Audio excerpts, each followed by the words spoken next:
Well, hey kids, how's everybody out there in YouTube land? Hope you guys are having a good day. Give me a second here. I'm just trying to get things set up so I can see the chats. Hello, Sorrenti. How are you, sir? Glad to see you on here. You're always early bird. How is things in your neck of the woods? Can you see and hear me okay? You're doing good. Apparently you can hear me. Okay, good deal. And apparently you can see me, otherwise you wouldn't have responded to that. So, hello Jared, how are you? Austin, hey Weigold, how you doing? How is everybody out there today? Hello Connie, Johnny Hag, what's up? Hi Kyle. Partenos 18, hello. Hey Rhonda, I'm glad to see you're here. Very good. Hello Chris, David Deere, how you doing? Hey Don B. Great sailing weather here in strong breezes. Yeah, I imagine there is. Hey Steve Vidge, Second Chance, how you doing? Hey Kelly's in the house. Hey Kelly, hey Kim. Paulie D is here. Hey Paulie. Paulie's in the house. Rhonda, FYI, I'm setting Paulie D up as a moderator. He and I talked about it today. And I'm setting him up as a moderator as well so he can kind of see how you do things and learn. He'd like to get more experience with that. So, Paulie D, I think I have it set up. Paulie D, you might try making another comment and then you'll see whether you're a moderator or not. You should have a little blue wrench next to your name.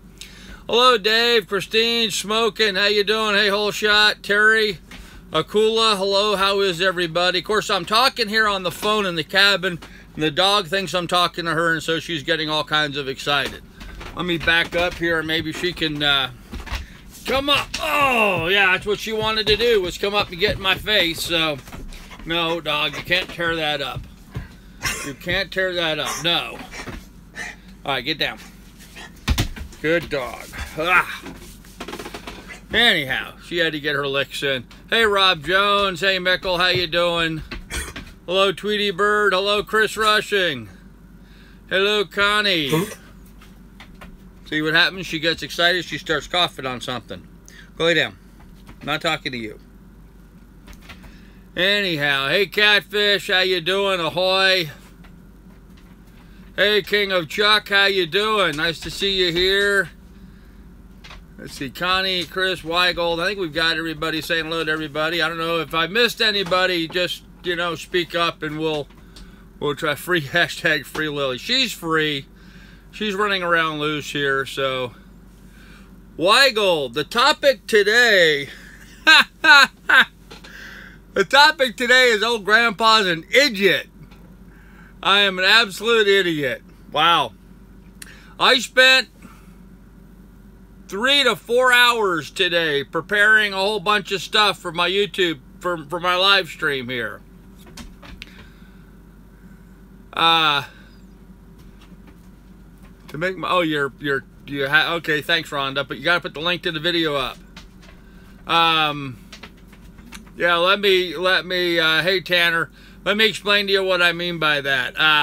I spent a few hours today prepping, trying to put together a program. I had some pictures of some boats I wanted to show in response to a question I got from a viewer on the difference between a center cockpit and a rear cockpit sailboat. And so I had a big presentation I was putting together about that. And then I wanted to talk about the weather and what's going on with the storms, and had all these visuals and videos and pictures, and then as I was getting everything set up for the live stream today, I was reminded that I'm not using my computer and my OBS software. I'm using my cell phone so I can have a better picture quality. Because if I used all that visual stuff I put together, it's that old style that I did where, you know, it came out very blurry and you couldn't see anything anyway. So I feel like an absolute idiot having wasted so much of my afternoon. The good news is I didn't waste anything. I'll be able to salvage all of that by rolling it over and doing it into a video. So I'll put that together into a video this week, but we'll just see. Craig says you're buffering bad for some reason tonight. Barely watchable. But you seem to be the only one that's having that problem. Maybe try shutting down or refreshing, maybe. Nobody else seems to be having any buffering problems. I'm doing it with my cell phone, so it usually comes out really good. So, both room for me and a hurricane. Buffering is fine. Hey, Grandpa. Hey, Dave G. Megan is good. Glad to hear that, Kim. Megan needs to get some damn content out. She's got to get some videos out. I don't care if it's a short video. I don't care if the quality's not perfect. She needs to start getting some content out. Video's perfect. All right, Second Chance. Glad to know. Coming in good here in Annapolis. Okay. Yeah, so old Grandpa's an idiot. I spent all this time prepping this stuff for today, and you know, now I'm not going to be able to use it. So it was a complete waste of time. And there was some good questions that had been asked. The gentleman wanted to know the difference between a center cockpit and a rear cockpit boat. And, you know, in a center cockpit boat, the cockpit, the area where you steer and everybody sits and relaxes, is in the middle of the boat. Then there's some decking, and then there's, you know, the access to the rear of the boat, the stern of the boat. And there's some advantages of one over the other. So I was going to kind of go into detail to that, as opposed to a rear cockpit boat, which is very common nowadays, where especially in that, you know, sub 45-foot category, most of those boats are rear cockpit boats or open cockpit boats, where the back of the boat just kind of opens straight out to the sugar scoop or the rear of the back end of the boat. So anyhow, I'm kind of boat shopping, and I was looking at that kind of stuff. Ogginit is the guy who asked about that keel design, and I told him I would have it in the live stream, and so now I'm a liar. So it'll be later on. So, hey, Paulie D, I can see you are now a moderator. So Paulie D is going to get a little training here. Rhonda's going to whip him into shape, hopefully. He wants to learn how to be a moderator for, obviously, me and other YouTube channels, and so that's great. Aft cockpit, yes. That's called water. If you're in the aft cockpit, you better be doing the breaststroke. So, yeah, Kyle, Megan has some fans. She needs to get some content up, absolutely. Mine, not fixable. I will persevere. Craigorist, I'm sorry to hear that. I don't know why you're having such buffering issues. Craigorist, try setting in the bottom of your picture, down here in this corner, you'll have that little gear that you can click on that'll adjust your settings. Try turning your settings down to a lower rate. Instead of like at 720, try to watch it at 360 or something, and that might improve your buffering situation. While I love sailing in the center cockpit in heavy weather, over in Greece, it's easier than the aft cockpit and mid-mooring. Yes, Steve, actually, that's one of the things I was going to talk about. There are a lot of advantages and disadvantages of one over the other, but apparently I'm going to have to do that in a separate video. So, Dave says if editing is holding Megan back, she's considered doing some live streams to get her stuff out. She doesn't want to sit and talk in the room. Yeah, she's got some stuff together, and she's got some of her editing done, and it may not be perfect. And you know what? No one starts out perfect. Everyone understands that Megan is not the one who did the editing for their channel. She just needs to start getting some content out. Just a poor connection deep in Northern Ontario tonight. Okay, well, I'm sorry about that. Center cockpits are wet boats, like being in the far back for weather. Yeah, Clint, I happen to agree. Typically, you only see center cockpits when they're like, you know, 42 feet and over. That's when they'll have center cockpits. And the center cockpits do have some definite advantages. It's a more comfortable place to sit in the boat. You know, when the boat's rocking like this, being in the middle, you don't have as much movement. Sitting in the back, it's kind of like when you were in school and you were riding on the school bus, you know. You got the the extra little oomph every time you went over a bump. So sitting on the back of the sailboat's very much like sitting in the back of the bus. So Winds are heavily promoting other channels on their Twitter feed this morning. First, hey, I'm glad to hear that. Maybe they got the message then. I know one guy who doesn't do any editing. Well, I don't do any editing on my live streams, but I do in my videos. So I hope that's not me you're referring to, Kyle. But I did some editing when I was doing it the old style, but not when I'm using my cell phone. There's no way. My cell phone doesn't have the ability of me doing a whole bunch of fancy slides and stuff. Delos, yes. Delos is a center cockpit type boat.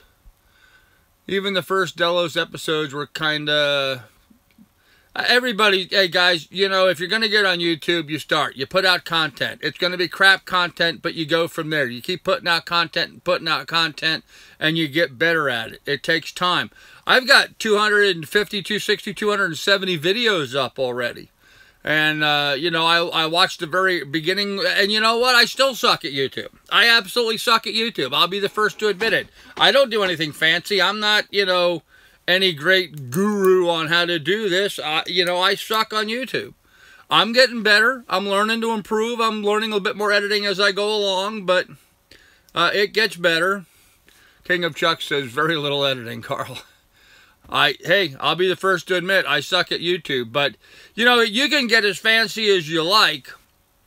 You can have all the bells and whistles, the top-of-the-line cameras, and the glossy, you know, whatever videos, and making the transitions and the slide-ins with the names. And you can have all that kind of stuff, but if you're not telling a story and if you don't have the content, all that doesn't matter. So... and that's the fact on YouTube. All that doesn't matter. You got to have the content. So, never sailed a center cockpit, but I like the idea of an aft cabin. Don B, just because you have a rear cockpit does not mean you lose an aft cabin. What you lose is having ceiling height in the aft cabin. There's a lot of center cockpit boats that have great big, huge rear bedrooms, but... when you have a open cockpit boat, then you lose the ceiling height in the rear staterooms. So, we'll be interesting to watch La Vagabond as they take on the Arctic and Nat Cat. Yeah, Steve, I had some questions about that. You know, I think, oh, thanks, Chris. I think it's going to be real interesting. I don't think they realize what they're asking for when they say they're going to go up to the Arctic Circle and sail. I just don't think they realize what they're dealing with, how cold it gets. Video go from the winds. I asked in the comments why there are no links to DJ videos. In fairness, Nikki and Jason, they put a link to the comments. Yeah, they did that, and I also noticed in the last video that DJ Dives, and we're talking about DJ Dives, their YouTube channel, guys. You might want to subscribe to them. Their last video that just came out, there was a lot of footage that was actually shot by the Gone with the Winds folks as opposed to DJ Dive. So they're getting better at being more cooperative and stuff, and that's cool. I thought that Steve wasn't pumped on it, but hey, who am I? Better feel from the boat from a center cockpit. Yeah, because you're right in the midst of it, so... everyone needs to check out Living with the Tide. Very good, Johnny Hag. I was going to bring them up today. Living with the Tide is a new YouTube channel putting out some pretty good content. You might want to check them out. Casey Neistat, early stuff wasn't all that. Yeah, right? And he's now a master. Yeah, and he was a film school graduate, supposedly. You know, he was someone that was supposed to know what he was doing. But yeah, everybody starts like crap, and then you get better with time. I'd be sharing my aft cabin with the old Yanmar. Well, it just depends on the boat, Don. Ice and thin cat holes do not do well. La Vaga fighting for ratings. I would hope they're not fighting for ratings. You know, right now they're the #2 channel behind Delos. They slipped a little bit. I think they just need to be putting up good content. I don't think they, you know, going up to... doing, and the way they described it, it didn't quite sound to me like they were doing the Northwest Passage. They're just going to go up into the North Ocean and sail. The Northwest Passage, for those of you guys that don't know, okay, I'm going to see if I can draw this out. I don't know if you can see this. Can you see this?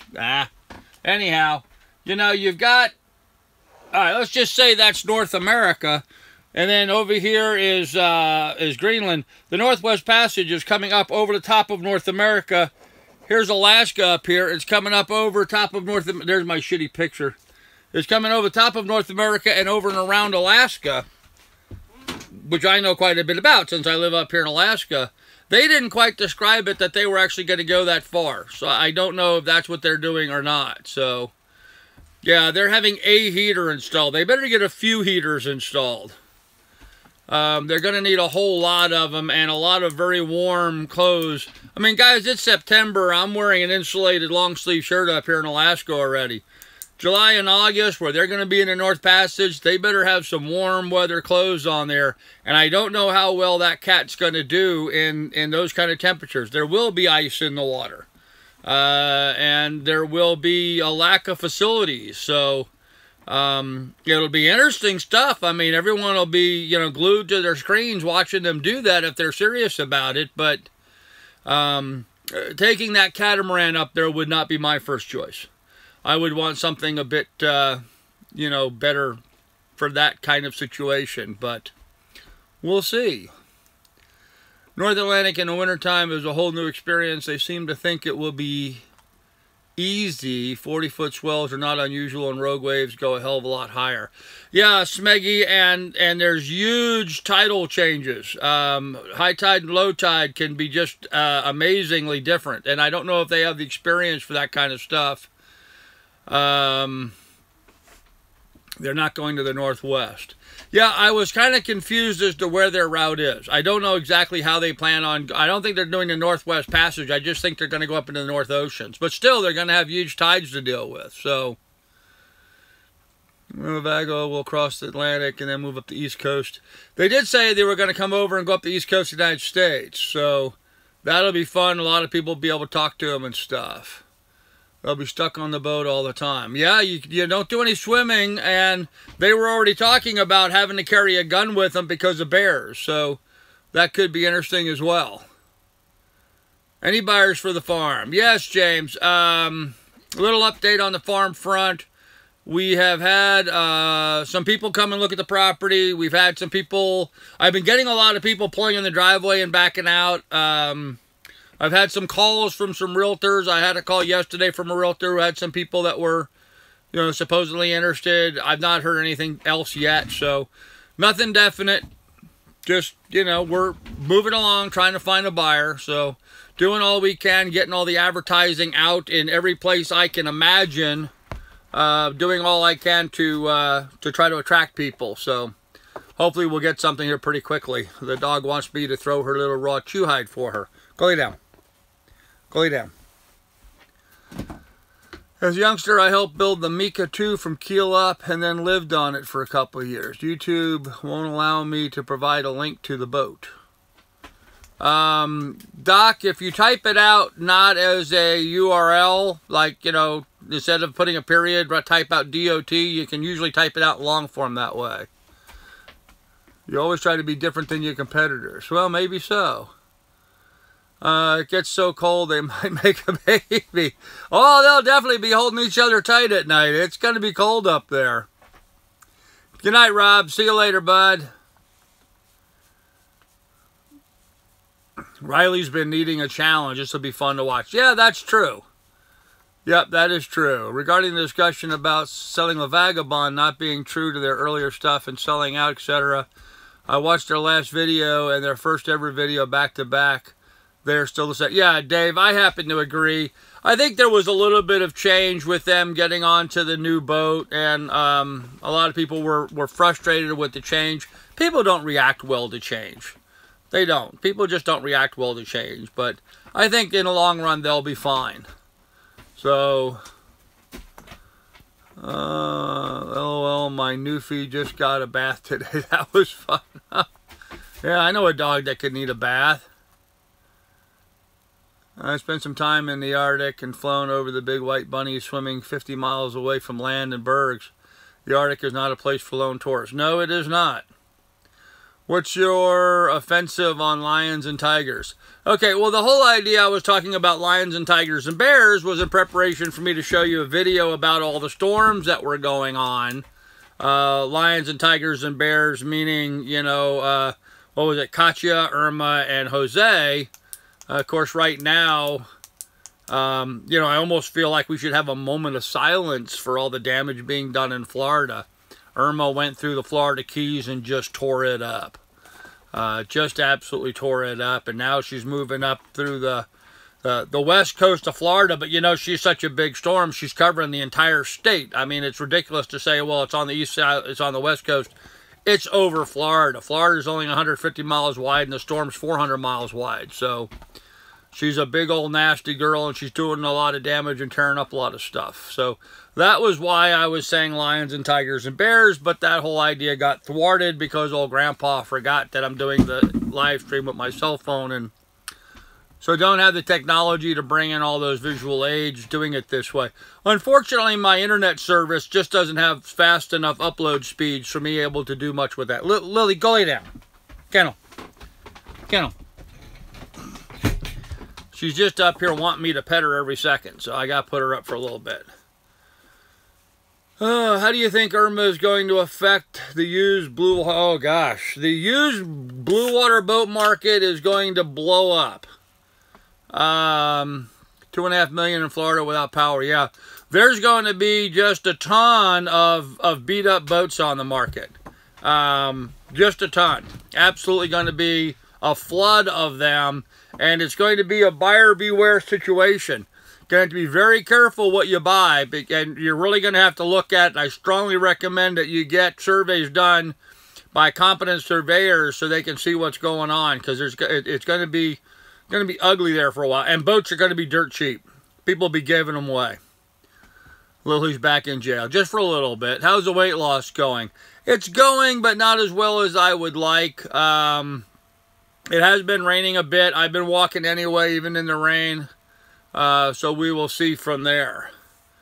So I was told that I missed a question. I know I miss a lot of questions because this goes by sometimes faster than I can keep up with it. But are you and Donna still communicating and on the same page, still sailing together? As far as I know, we are. Donna and I have not touched base much in the last couple of days. I've not heard anything definite one way or the other, so I don't have an answer to that. Yeah, Jared, it is. She's a little weirded out, but when I do live streams, she doesn't understand who I'm talking to. And so that kind of bothers her a little bit. But yeah, I don't know. I don't know if Donna's watching the live stream right now. I don't know. It's been a little strange, maybe. I was hoping so, but I don't know. Buy West Marine stock, yeah. When is Irma going to end? I will say this much. Irma really put it in high speed. I was surprised to see where she was located this morning. She seems to be making tracks right now. Although I do think she's really going to slow down now that she's going up on the land. I think she's going to buzz on up to Georgia and die out. They said she's already dying out already. I understood a little bit ago she was downgraded to a Category 3. So it'll be what it'll be. I don't know. So Beer 30. No, not yet. Rough Seas made it through the hurricane with minor damage. His new selling price is $24,000. Well, God bless him, Austin. I hope he gets it. I'll echo your comments about buyer beware. These boats can only take so much torque before things like the whole deck joint weaken. Yeah, I agree, Don. People have to take a real serious look at boats when they have hurricane damage. A lot of variables that you have to look at. So, do you think another one will come? Game Hackers, yes.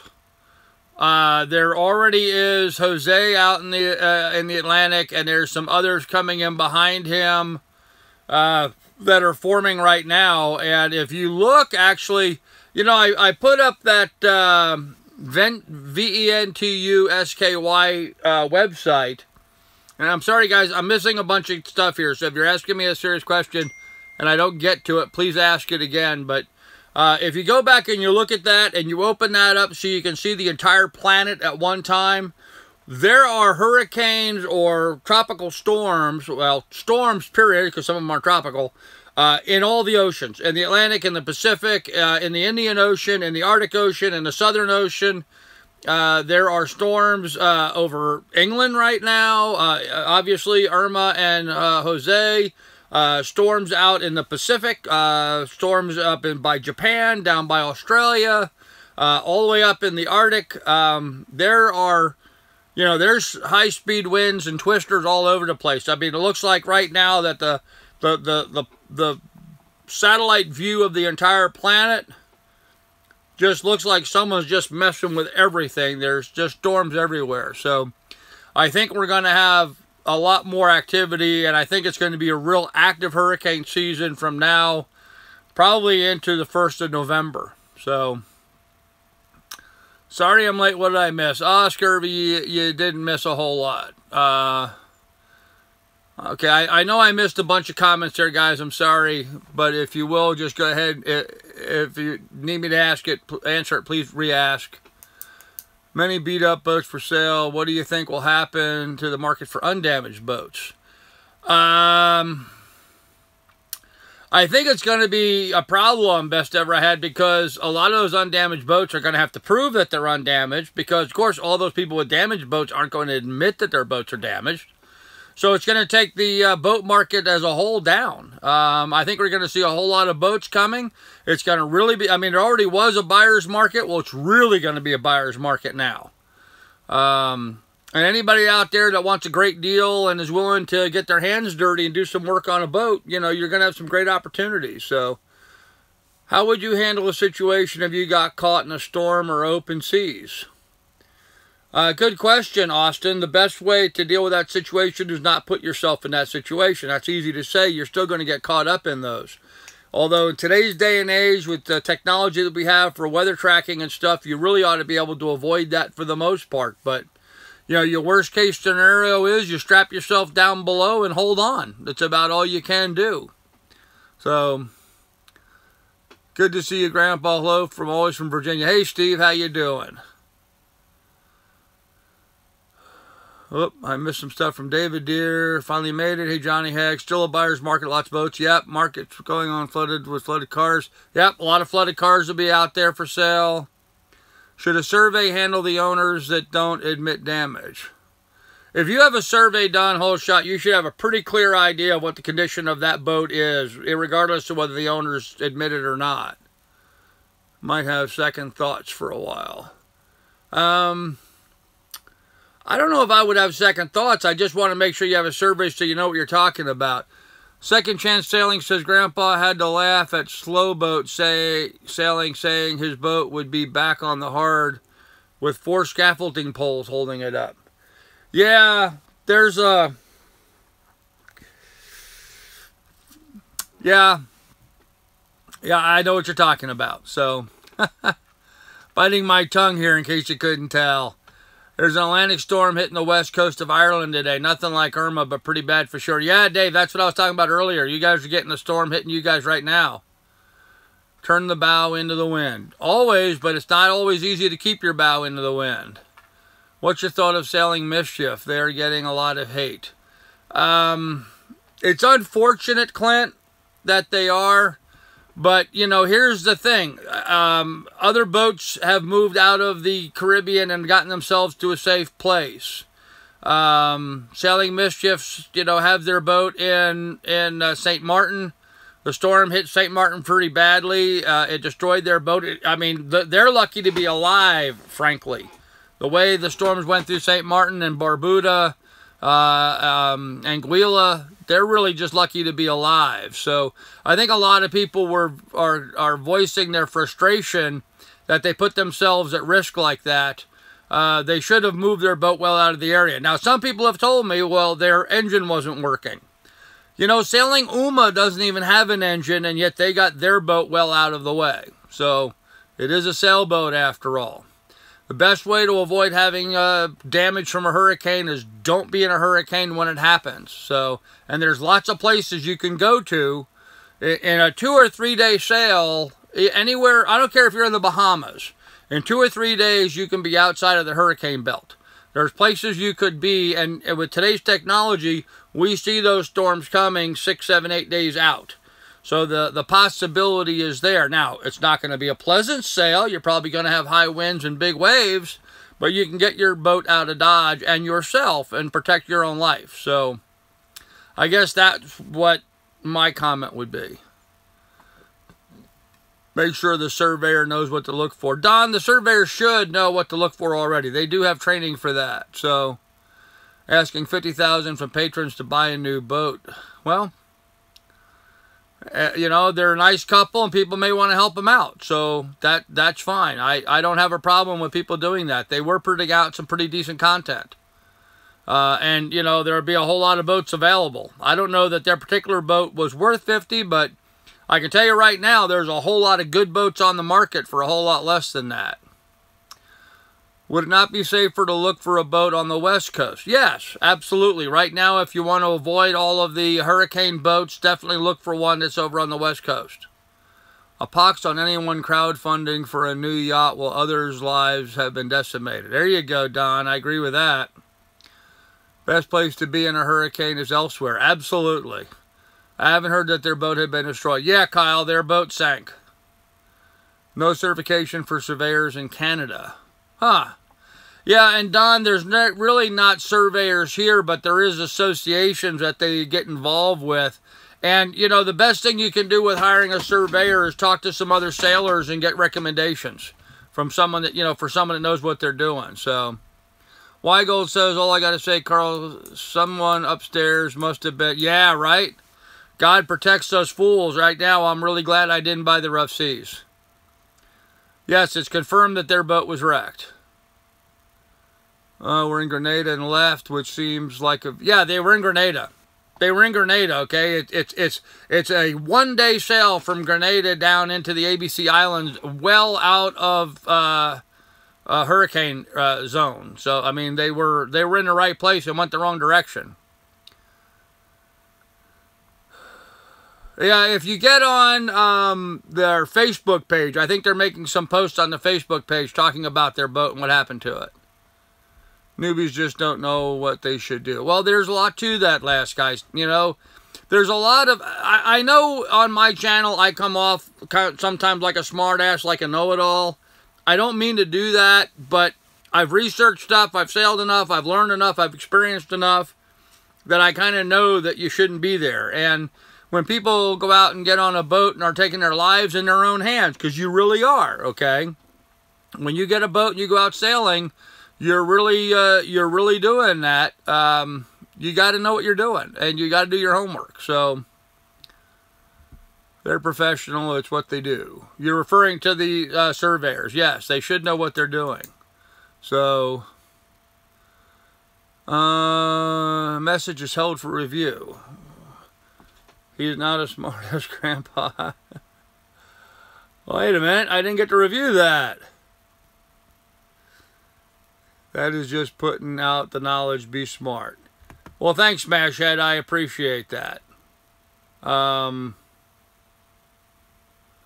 not sure what that was. It looked like you were putting up some kind of a survey or something. I don't know why that disappeared, but it did, so... But yes, I appreciate that. Declan, hello. Please tell me they are not begging for money after being in a hot song for Hurricane Crazy. Hey, Declan. Yes, looks. Last I looked at the GoFundMe for Mischief, $50,000 is for the cruisers community there, not them for a new boat. Okay, well, if that's the case, then I certainly understand doing some fundraising.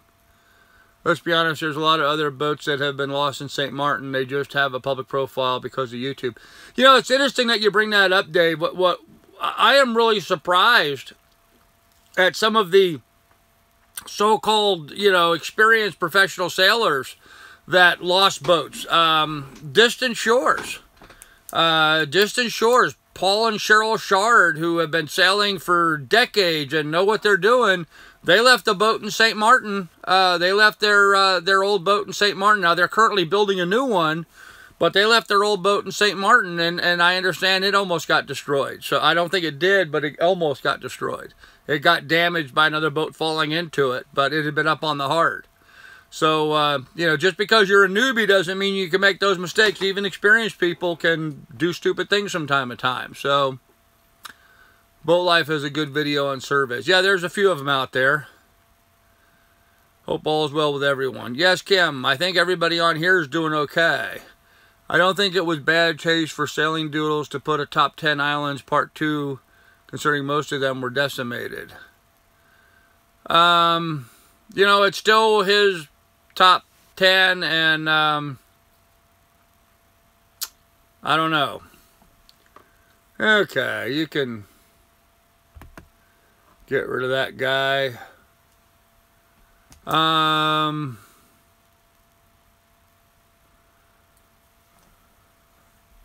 missing some chats. Okay, I'm going to go back so I can try to catch some of these. When you said a yacht, you have freedom to make your own mistakes. Yeah, that's absolutely true. Absolutely true, Second Chance. No, people who live on boats in the BVI lost everything. Yeah, the BVI really got hit hard, guys. Really got hit hard. A lot of the great destinations, you know, those kind of iconic places were devastated and aren't there anymore. So it's really disheartening to see that. So... okay, guys, this Greek guy that keeps putting, well, Paulie, I see you got him here, but, okay, you blocked him. Okay, good. Never mind. Never mind. Excellent job. So, showed the beauty of the islands. Yeah. Yeah, and they are beautiful, but, yeah, a lot of those places did disappear. I know in Joost Van Dyke, you know, Soggy Dollar Bar's gone. Peace and Love is gone. I think Bomba Shack is gone. The Willie T is up on the shore, guys. The Willie T at Norman Island was washed ashore. It broke free of its mooring. I don't know what the condition of it is, but it's listing on its side up on the beach there on Norman Island. The bite on Norman Island is still pretty good, though. I understand it's still standing, so... the old Sea Dog is in Grenada. Yeah, he's actually, I think, actually in the ABC Islands with some other folks. And oh, I guess we have another person doing that. Another Greek guy here. Well, we'll just... I don't know how he did that being blocked, but okay. Huh. It showed the beauty of the islands, yeah. All right. Hey, Steve, hope all is good. You almost bought a boat. Yeah, I know, Pete. I almost did buy a boat September 1st. Fortunately for me, my farm deal didn't go in, but Disinsured sold their old boat. It was their stuff in storage or might be lost. That might be true, Dave. That might be true. Of course, they're right now in the process of building themselves a new boat, so I don't think they really were that much affected by it, so... what is going on with my thing here? I'm having all kinds of issues, guys. Okay. I don't know why. How is this Russian guy putting that up and not... what does he have? 10 different identities, I guess? It's a template for rebuilding, but better new bionic islands. I'm not sure what that was in reference to. I like part 2 showing the before and after. Was okay by me. Yeah, they lost their stuff. Okay. Well, if they just lost their stuff, that's fine. So, hey, Tim K, how you doing? Sheriff here in Florida is giving looters a nice, safe place to spend the hurricane. Yeah, I imagine they are. Well, hey, Whole Shot, how you doing, buddy? I thank you very much for that. That's really nice of you. Yeah, I'm looking at boats. I'm almost tempted to go new. In actuality,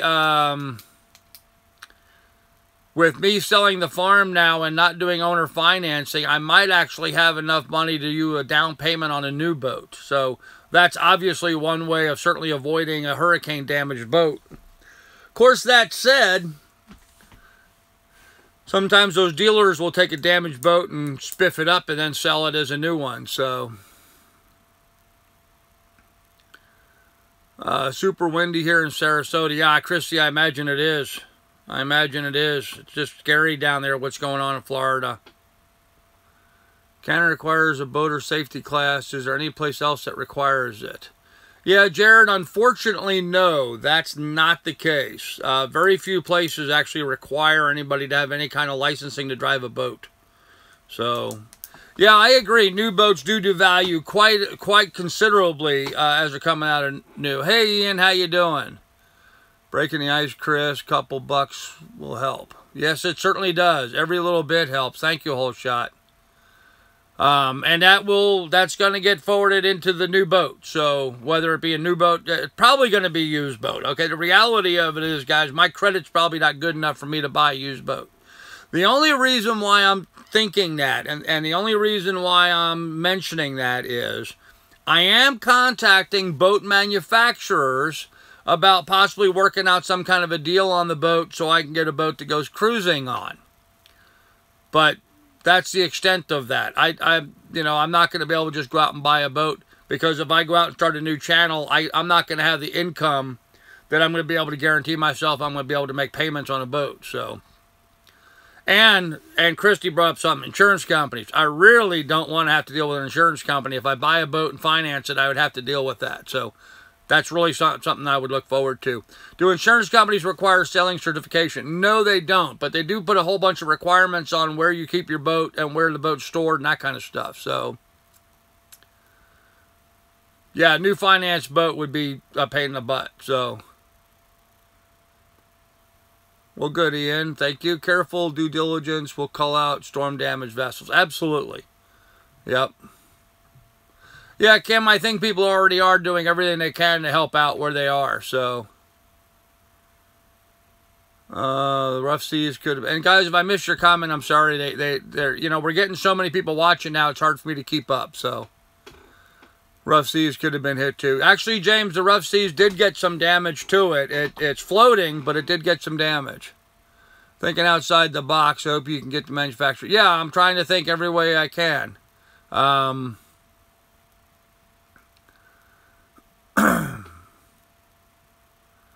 Surely you'll get liability insurance. I don't know if I'm going to... It depends on the boat that I buy whether I'll get liability insurance or not. If you can insure your hairdo, do you really think they require anything so long as you have the money and they don't care? Well, yeah, but the thing about insurance is, it's been my experience, you can have all kinds of insurance, and as soon as you actually need it, they figure out a way of bailing on you anyway. So, do you want me to confirm my certification in Canada and my experience? But that's because you're someplace where they have certifications, Don. A lot of places don't. I thought the winds had to be certified for their insurance to be valid on their cat. I don't know. And I don't know that they're not Canadian. So, that may be the same reason why. Not sure your model psych would be good enough for getting free boat. Okay. The winds insurance wouldn't cover them until they got the selling certification. Yeah, but again, I think they're Canadian. If you were to pull in a slip in a harbor. Yeah, a lot of the marinas do require you to have liability insurance only. Not, full coverage, but liability. Bob doesn't have insurance on the rough seas. No, he doesn't. Or he didn't. Not that I'm aware of. Coast license only. That's all the new days went new. Okay. The winds are for Texas. Are they? They're from Texas? Yeah, that's right. They are. Certification was for, well, okay.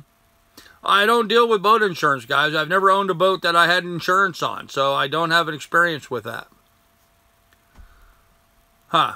All the name was basic knowledge of sailing. Guys, I have no idea where it is, but when I was a kid, I did take a boating course growing up in New York on Long Island. It was put out by something called the Power Squadron, is what they called it back then. I don't know what the details of it was. I know I learned the coal regs and the rules of the road basically for boating. I don't think I have a certificate from it. If I did, I lost it years and years and years ago. But I've never had anybody require me, and I've chartered boats down the British Virgin Islands. They've never asked to see any kind of licensing or certification. So, new scam in the UK. Insurance companies want the boat out 3 months of the year. Find one that don't ask for it. It'd be kind of hard to live aboard your boat and pull it for 3 months out of the year. Wife and kids and I go have searched just because saving on insurance. Oh, cool.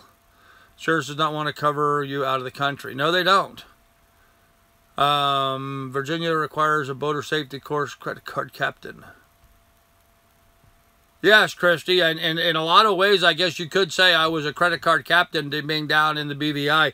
And for those of you guys that don't understand the reference, Rick Moore from Sailing Sophisticated Lady, I think his channel is now called, on YouTube, I don't know, look up Sailing Sophisticated Lady. But anyhow, he did a video called Credit Card Captains, where some guy got on a boat and just tore up a whole bunch of boats in a marina. It was a funny video, actually. Sad, but funny. So, Canadian Power and Sail Squadron offers many courses for mariners. Cool. Lloyd's is the only company that will cover you anywhere, but they cost a lot. Yep. Ambient Life. Yes, there you go, Smash Dad. That Ambient Real Life. Thank you, guys. I knew you guys would come back for it. Very good. Do you need a passport if you sail from, let's say, Alaska to Southern California? As long as I don't stop in Canada, I don't need a passport. But if I go ashore anywhere along the Canadian coast, you would need a passport. So, just the way that is. It's just a requirement. Now, guys, with that said, there's nothing wrong with taking some of the classes and studying and doing the research and, you know, learning certainly the rules of the road, the coal rigs and something. It's something I highly recommend for anybody to do. But the question was, are they required? And to my knowledge, unless you're getting insurance, they're not required. And the insurance that does require it isn't, I don't believe, the basic liability. I think that's only if you get like full coverage for your boat. So, and even then, a lot of the insurance companies will not cover you in a named storm. So the storm like Irma or Jose, if your boat gets destroyed because of one of those named storms, a lot of the insurance companies won't cover you for a named storm.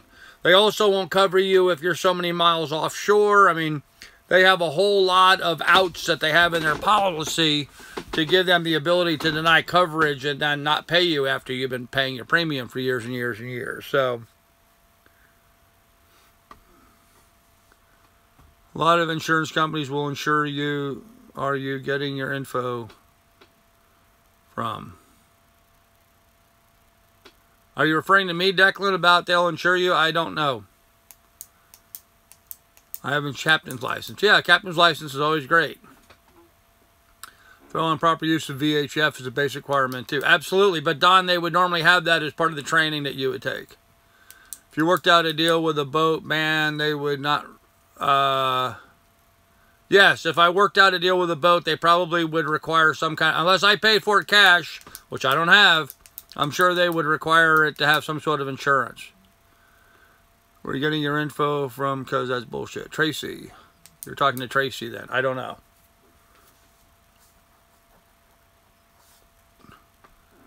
No, you're one, Tracy Carl.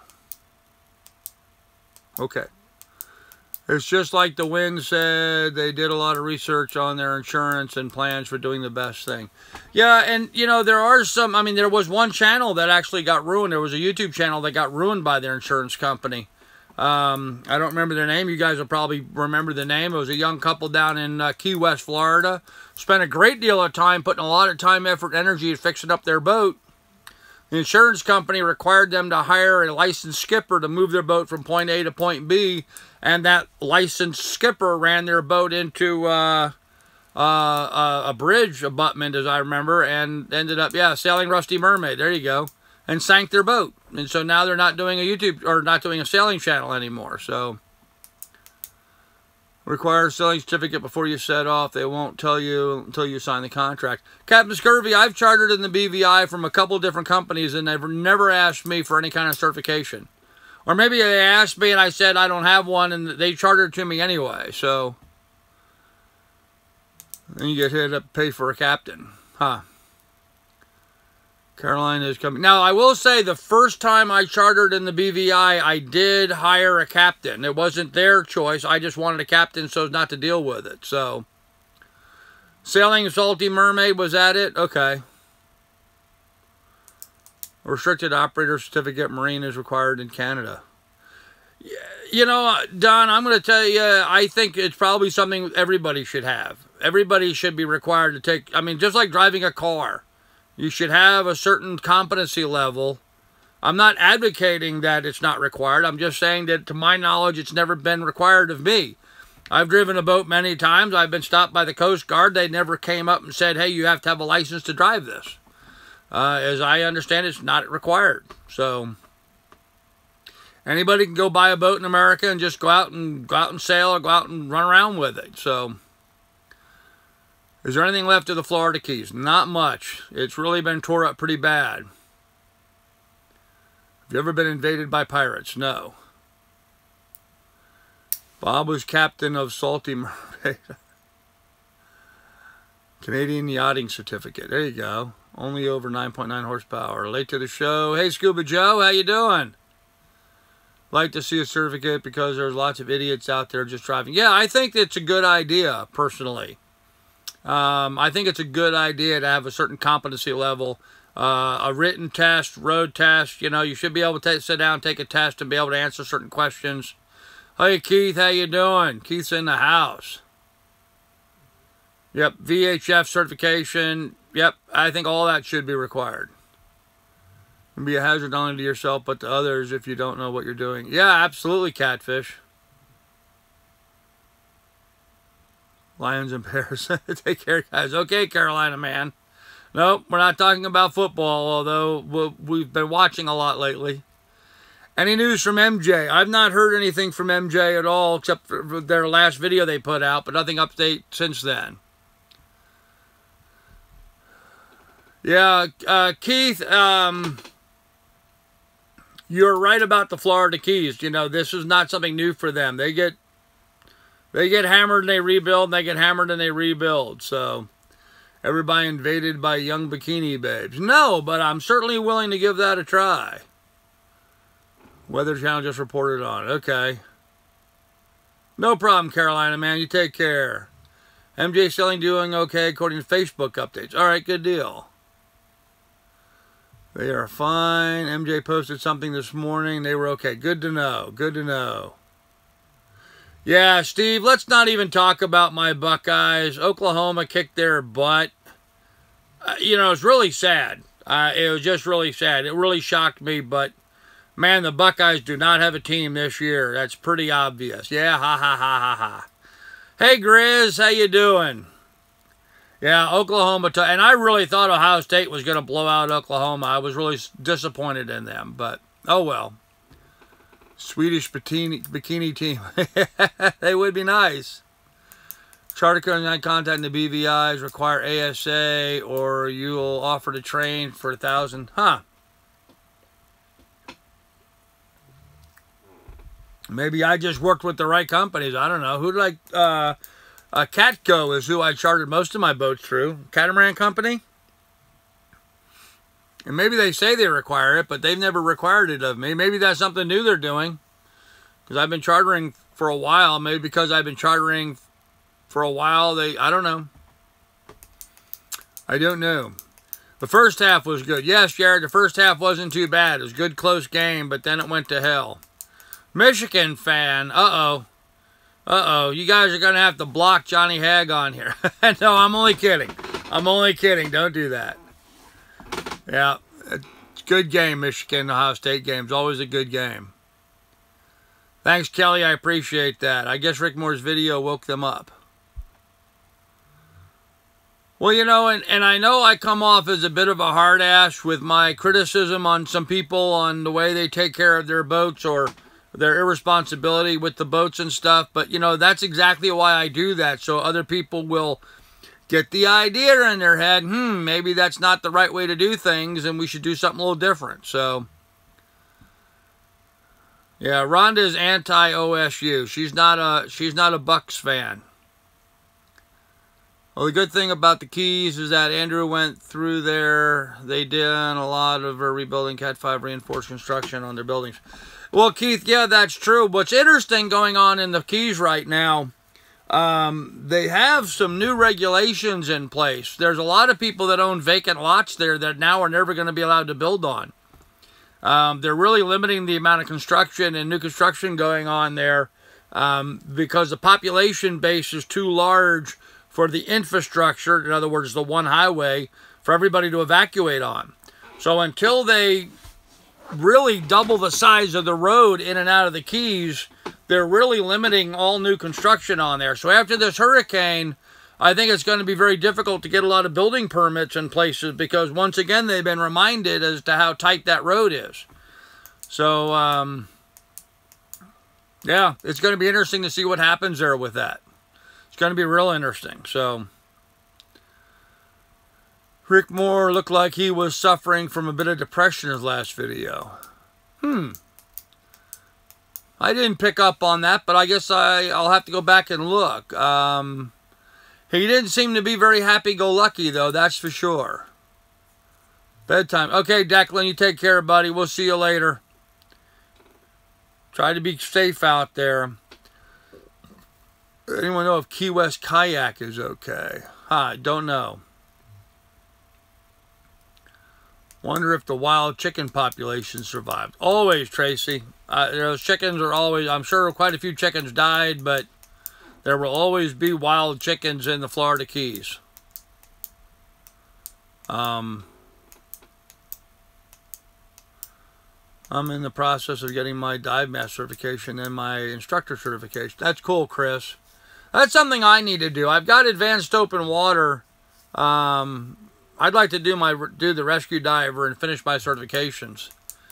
I think that's a good idea. Once again, just like the boating stuff, it's good to go back and review that stuff and expand your knowledge on it. I don't really care if I have a certification or not. I just want the education. So good to see I still have a sense of humor. I'm trying, Craig. It's been tough, but I'm trying. They evacuated the chickens. Yeah, good luck on catching them. Are you affiliated with a dive shop? No, I am not affiliated with a dive shop. If you were talking to me.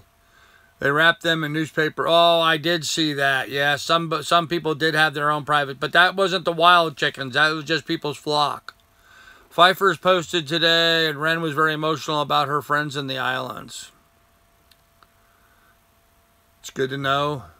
I've not been following them anymore. They're not a sailing channel anymore. So, details should be... I watch too many YouTube channels as it is. If somebody is in the sailing scuba genre, I'm watching that. If they come out of that, and a lot of people have, then I stop watching them. So, Rick Moore got in a relationship. That's why he's miserable. Okay, Scurvy. Yeah, a lot to be said about that, isn't that? Other roads, look at the cluster they had with the evacuations this time. Double the road size. This means the people with even bigger cluster. I don't know if it'd be an even bigger cluster, Keith, but, you know, they need to be able to get more people out of there faster.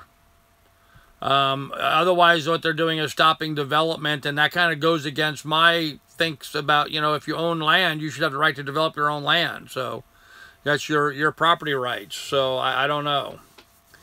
How deep will you go on the certifications? I don't know. Don't know. Did you watch Fred the Shed? No. You need the Hawaiian Tropic team. That'd be nice. Would you love to stay? I'd have to keep up great videos. No problem, Smash Dead. Go ahead, man. We'll see you later. Hey, Grizz, Grandpa, you should at least watch my redneck laundry video I released today. I will do that, Grizz. What do you think happened to the key deer? That's a good question, Adam. I don't know. That's a good question. But, you know, those key deer have been there through other hurricanes, so I'm sure some of them will survive. This just came up in the news feed. Please don't shoot at the hurricane. Yeah, I saw that too, right? People were shooting at the hurricane. What craziness. Like that's going to make any difference. I can recommend a great course director. Do your instruction certificate. Cool. Tesla sent out a software update to make some cars go further faster. Makes you wonder about that too, doesn't it? That's Scuba Joe, Crushing 76. Yeah, there you go. In some of your earlier videos, you were fishing local waters in a small, medium-sized sailboat. Don B, that was my Cal 31. I sold her last summer.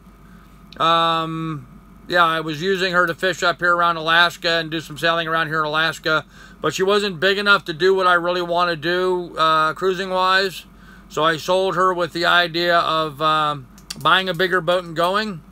And I'm still in the process of trying to sell the property here so I can buy a bigger boat and go. It just, Alaska doesn't have a fast turnover rate on real estate. So it's taking me a long time to get my property sold. A lot of really good content that was put out in a lot of selling channels. Delos tops them all. Their vids this week were awesome. Yeah, Keith, Delos does a great job. No doubt about it. They do a great job. Don't see any dive shop info, huh?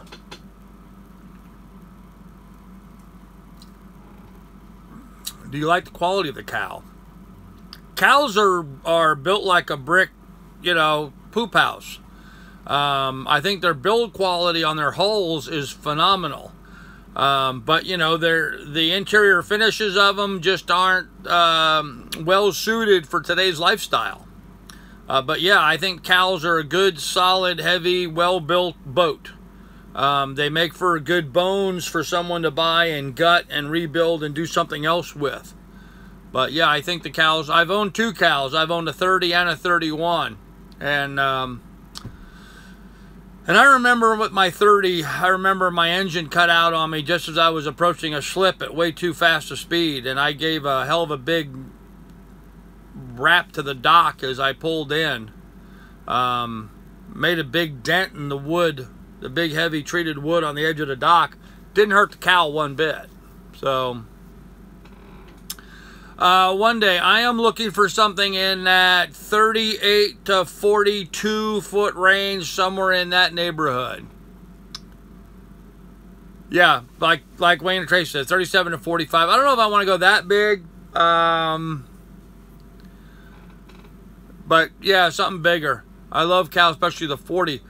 Clint Davis, there's a YouTube channel. They named it now. I think it's called Great Old Boats. If you get on there, it is a marine company that just did a rebuild on a Cal 40. It was really interesting. You should go and check that out.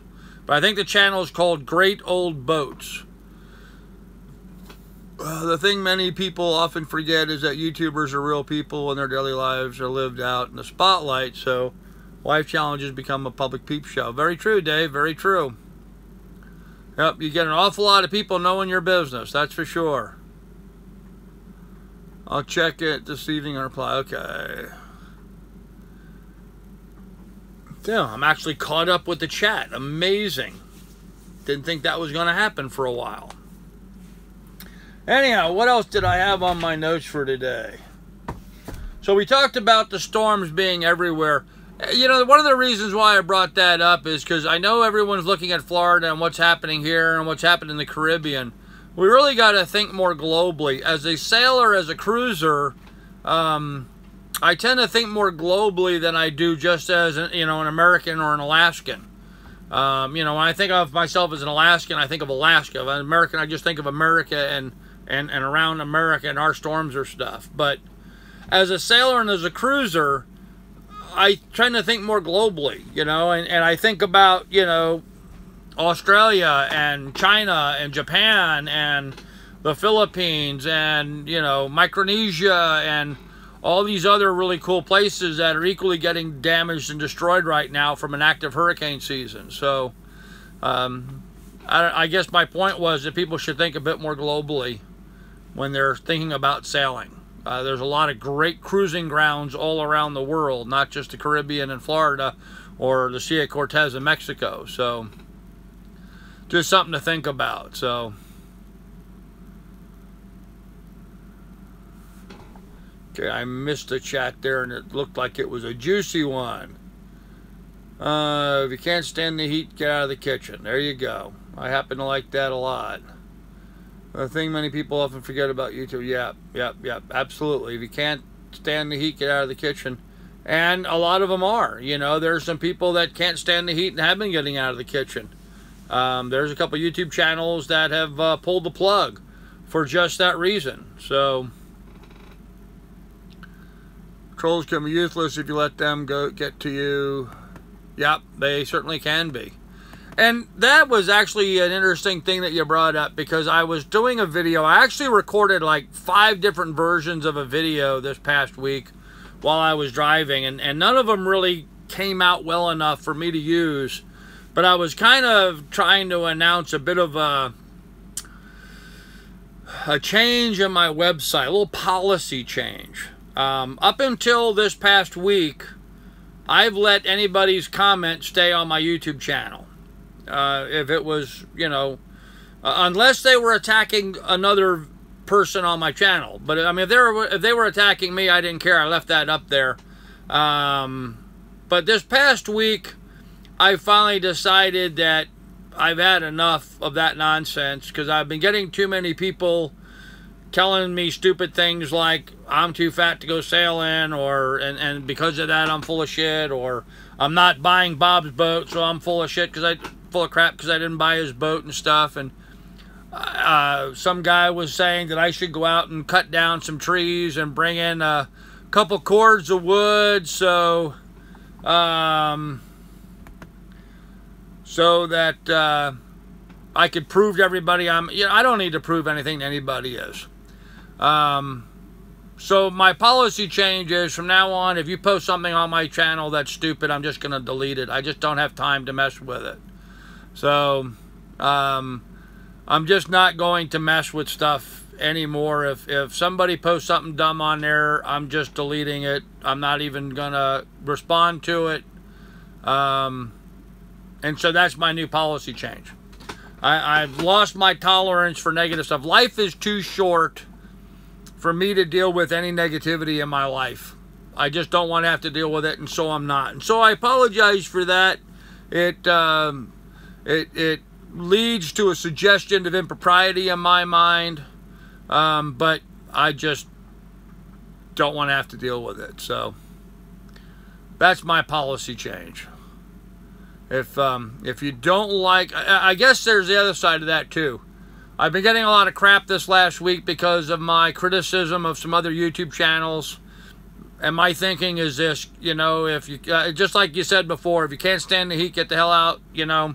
If you don't want people saying you did something stupid, then don't do something stupid. It's just that simple. If you don't want people running their mouth and talking about you did a dumb thing here, you did a dumb thing there, then don't do the dumb stuff, and you won't have people talking to you about it. Don't come back and complain about it. Nobody gets a blue ribbon on my channel. You don't get a blue ribbon for just showing up. You get a blue ribbon for making good content or good contributions, not just for showing up. And I guess that's kind of the gist of what video I didn't really put together this week. So, okay, well, I'm glad you guys seem to be agreeing with me, so that's cool. What are some good blue water boats in your opinion? Oh, wow, there's a good question. Amanda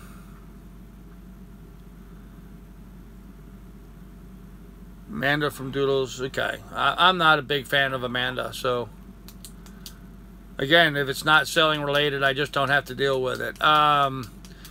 Getting back to that question, blue water boats. That's tough to answer, and here's my reasoning why. A lot of the new manufacturer boats are utilizing some new techniques today in the composites and the design of their hull material that has really changed things. You know, it's not just a simple layup of fiberglass and everything like it used to be.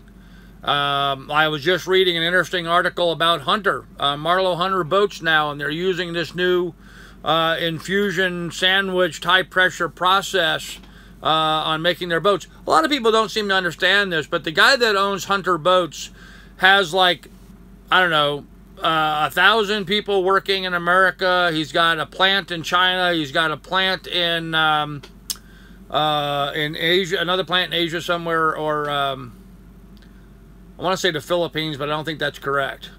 Anyhow, it's a really big company with hundreds of thousands of people working. Well, not hundreds of thousands, but you know, a lot of people working for them, developing stuff, and their technology that they have today on making the hulls is so sophisticated from what it used to be.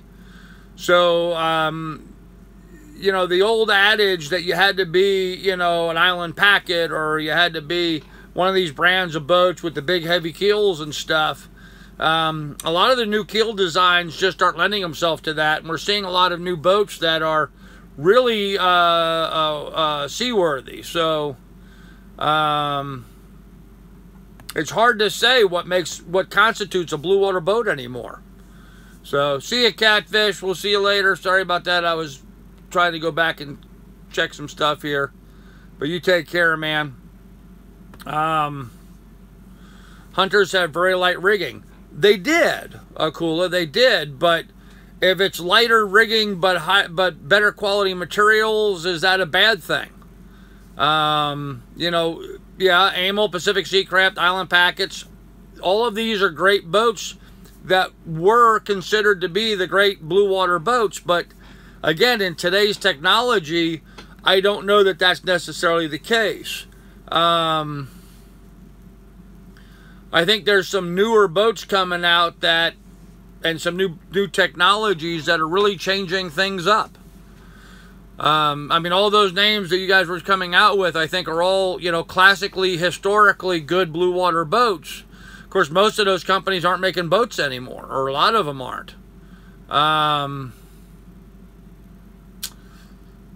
So it's a question. I had somebody ask me earlier on my channel earlier today. He lives up in a place in England where it's very tidal, and Dave's on here. You could probably relate to this. He lives in an area that's really tidal, and their anchorage in their town is you know, sort of a mud bottom area. And so what's very common there for them to have boats, they have boats that have, you know, 3 hulls. They basically, you know, they don't have a deep keel. They'll have a tripod system of keels on the bottom of their boat. That way, as the water rolls out, the boat will sit up on its keels, and the water will go out, and then as the tide comes back in, it'll lift the boat back up. Very specific, yeah, bilge keels, very specific for that area, and so some boats are designed for that, and they have the technology for that. I do find it interesting that a lot of the intercoastal racing boats that we have today are using that kind of same design, only now they're putting wings underneath those, and the boats are getting up and sailing up on top of those. So I don't know. Corals and reefs eat new boats for lunch. Clint, it all depends on the boat and how they're laying them out. And of course, you know, the whole idea is not to hit corals and reefs, and no, I will not be buying a new boat anyway. 20 small boats to take you anywhere. Good book. There you go. New to all this, what is a blue water boat? A blue water boat, Michelle, is what is understood to be a boat that can sail anywhere around the world. Typically, in the blue water being tropics, as opposed to green water being the more temperate areas. But it's the idea is to have a boat big enough, heavy enough, strong enough to sail around the world in. That's basically what a blue water boat consists of. Hunters are coastal boats, and they have been, Akula. That doesn't mean they're going to continue being that way. Things do change. Just because that's what they were, and an old hunter, I would certainly agree with you. The newer hunters, you know, I'm not so sure. I give companies the benefit of the doubt in seeing what direction they go with them. So, but, I mean, yeah, I would agree with you. The old hunters, a lot of them were crap. That's why Hunter went broke. That's why Marlowe bought Hunter and are now changing the boats. When you have that new ownership and those boats are now getting redesigned and going into a new process like they are, it's going to be different. So, when was it? 2010, 2011 is when they were in bankruptcy court, and Marlowe came in and bought them. And since then, they've completely, redesigned their hulls and the way they're laying them up. So, one thing about sailing that's true about everything in the world, guys, only the rocks live forever. Change is the only constant. Everything is changing. Old 60s boats are 3/4 of an inch thick. New boats are 1/4 inch. Well, Clint, that may be true in a lot, and that is true in a lot of areas. But that thickness does not necessarily mean strength. We see a lot of that since the 1960s till now, where a lot of things are a lot thinner, but we use different materials and different techniques now. That 1/4 inch is probably stronger than what that 3/4 inch was. You can't just use that kind of old analogy.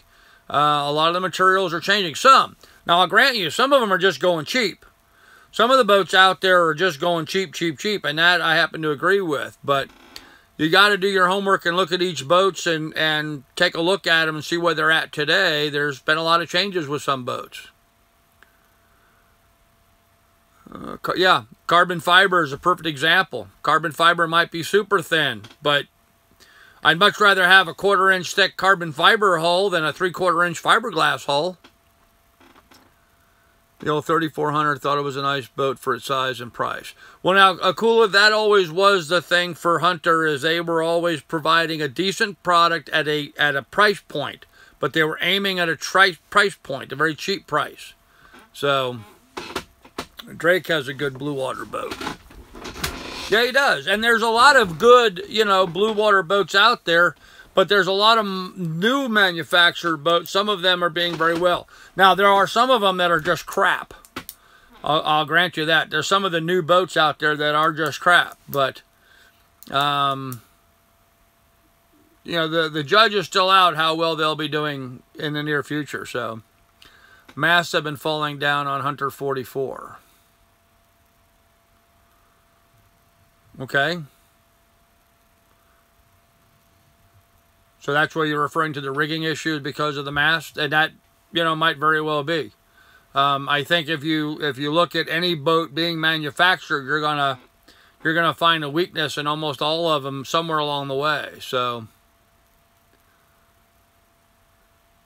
AliExpress quality Texas is used. Michelle, what part? Dallas Fort Worth area.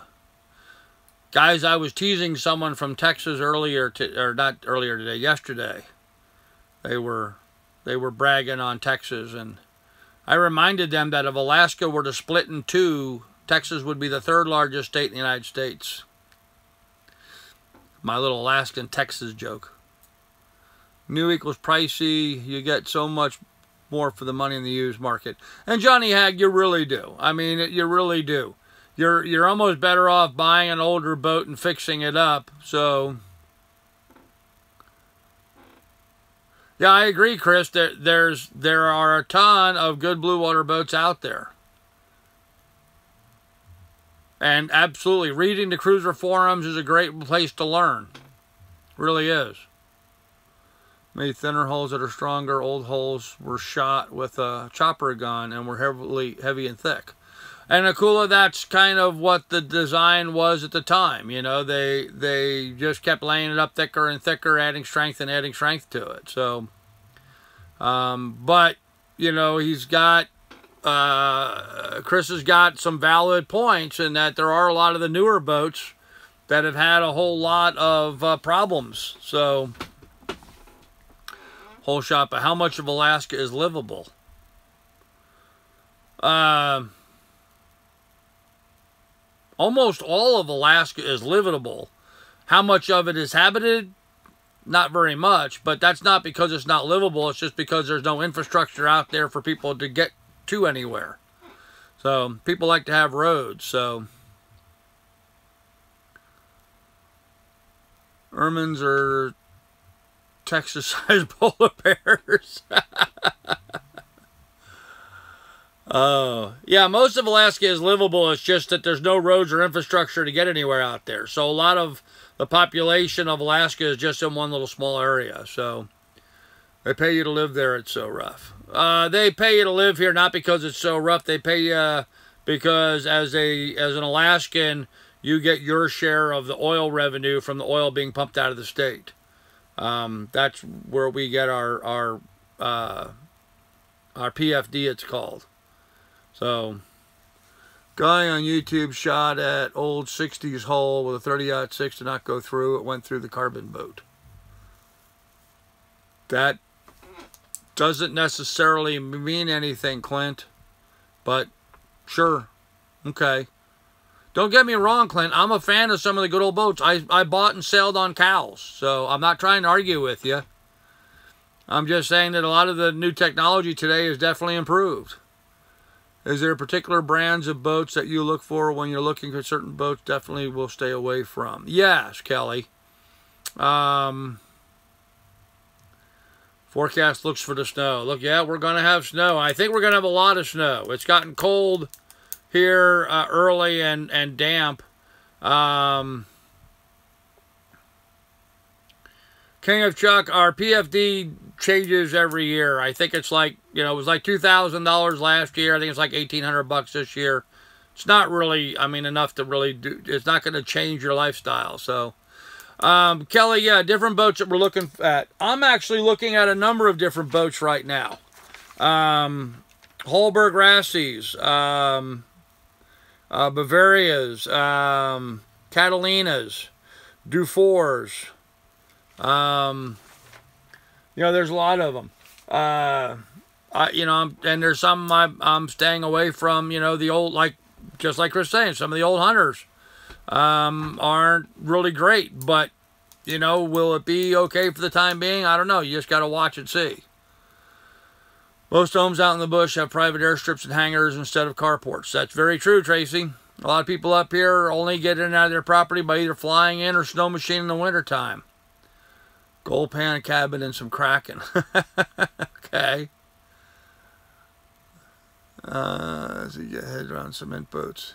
Oh, no. Craig Smith, don't get involved in any of the Faro cement boats. Absolute big mistake. Junk. Faro cement boats are just junk. Chris, it doesn't even pay my taxes. My PFD doesn't even pay my taxes on my 80 acres, so. Water displacement. Craig, for the same reason, steel boats don't sink. Steel boats sink quite well, Grizzly, if you poke a hole in them. Tampa weather, winds north, 29 gusting to 49. Clint, I don't disagree with you. I think that's where you're mistaken, guy. I don't disagree with you at all. I just think that some of the new boats, the way some of the new boats are being made, I think that, you know, the jury's still out on how well that's going to pan out. That's all. That's all. I wasn't trying to disagree with you. So, it's all about water placement. And it's raining right now. I can hear it on the roof. You guys can see my thermometer right there. It was 45 this morning. It hit a high of 60, and now it's 55 up here in Alaska. And it's coming down pretty good outside, raining-wise. So, oh, I already got my firewood brought in, so I'm all good. Just sitting in that rain made me think of that for a second, because I know I loaded up a wheelbarrow load, but no, I already brought it in and stacked it, so I'm good. I got firewood in high and dry, got my kindling all made. I'm all set to build a fire. Actually, life up here isn't nearly as rough as people think it is. You know, everyone thinks it's got to be so bad up here in Alaska. It's really not. You know, in the wintertime, we get a lot of snow. It gets cold.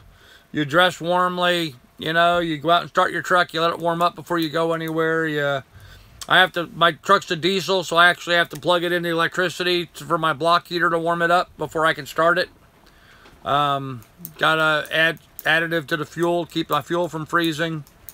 But I'm snug as a bug in a rug here in my little cabin, so I'm all good. Let's see the girl. She's asleep. And you know the old saying about let sleeping dogs lie? She'll get up here in a little bit and I'll get her out, but I'm in Colorado at 5.8 thousand feet, and it's in the 60s. Yeah, John, I'm at about 500 feet. So, bears. Yes, Kim, we do have bears. Ireland fits in Alaska approximately 35 times. Really? I would have thought it would have been more than that, actually. Kirkland bone for Elise. She's been quiet. Yeah, she'll get a bone here in a little bit. Gotta run and watch the Cowboys lose. Yeah, take care, Scurvy. I'm recording the game, so I'm gonna watch it here myself in a little bit. Yeah, Don, and that is my problem with Alaska. The cold is bad, but it's the dark. It's all those hours of darkness. It's pretty depressing. So, any word on how the rough seas did through Dharma? She survived, Ricky. She did survive. She had damage to her Bimini and her Dodger. Her solar panels were knocked off the roof. But other than that, I guess she's fine. So, Scurvy has a long wait to see a loss. That may be the case, Chris. That may be the case. So, anyhow, guys, look, we've killed more than a perfectly good hour here. Is there anybody else have any specific questions? I think I kind of touched base with everything I can. I've got some videos coming out on boat shopping. And other than that, you know, I'm just really hoping that everyone's surviving the hurricanes. I'm hoping that Irma burns out quickly and doesn't do as much damage as what everyone's afraid. So, seasonal effect disorder. There's a good way of referring to it. Yeah, these hurricanes they've been rough. I've been spending the last few days watching and tracking it like everybody else, but all these old great places that I've sailed to and hung out in, you know, all the beach bars and stuff, they're all gone. And so that's kind of a bummer. So Jose looks like he's going to spin out in the ocean, I think. Although he's already done more damage to Barbuda and Anguilla and Anegada, but now it looks like he's going to run out. So, all right, well, you guys all take care of yourself. Is the Alcan paved all the way to Canada? Yes, James DeGroot, the Alcan is paved all the way. Usually. Sometimes they're usually tearing up sections of it, but basically, yes, it's paved all the way. Yes, Ricky D, absolutely. Yep, I'm glad I wasn't in the Caribbean. This is actually working out maybe for the better for me. So we'll see. I just got to find a new buyer and we'll get things moving along. So, and guys, just so you know, if you don't hear me with any announcement about the property, that doesn't mean anything. After what I went through last time, I'm not broadcasting what's going on here until it's a done deal. So, anyhow, yeah, well, you guys all take care. See you later, and we'll have more for you as this week comes along. I've got my live stream on Wednesday. And we'll see you then. So take care, everybody. Bye.